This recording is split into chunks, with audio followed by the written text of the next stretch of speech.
I don't know who needs to hear this, but record sales do not matter. There are a certain group of fans who will try to argue the exact opposite of that statement I just made, and they will argue that statement until they are blue in the face. They'll try to convince you that because artist A is selling X amount of records during week one of their release, and because artist A is accumulating X amount of streams on Spotify monthly, they are the greatest. And if artist B is not amounting to the same amount of numbers, then by their logic, artist B content or the quality of artist B content is terrible. And let me tell y'all, that cannot be any further from the truth.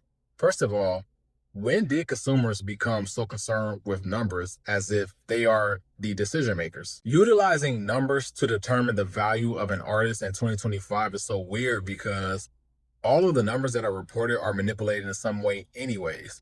Whether it's a controversial bundles argument that has been prevalent for this past decade, or whether it's the fact that streams in themselves are not all the way genuine in the first place, whether it's the conversation around stream bots or whether it's a conversation around stream forums. And that goes for all artists. These streams are not what they seem.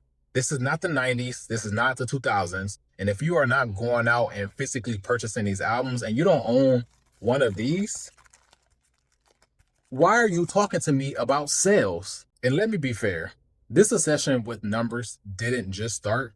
In the 90s and the 2000s, numbers mattered a lot because it determined the value of an artist, especially because hip hop was this fairly new genre that people generally thought would be a fad, thought it was here today and going tomorrow. So those sales matter to the artists and executives and maybe to consumers to confirm that this genre is here to stay.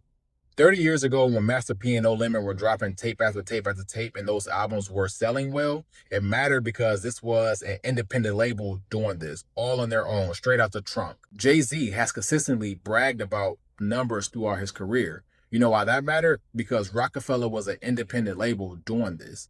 One of my favorite Jay-Z bars that relates to this conversation was a Cold Crush line in Aisha to Izzo. He basically affirmed his worth and put the industry on notice that these prices are reflective of all that I've accomplished in my career so far.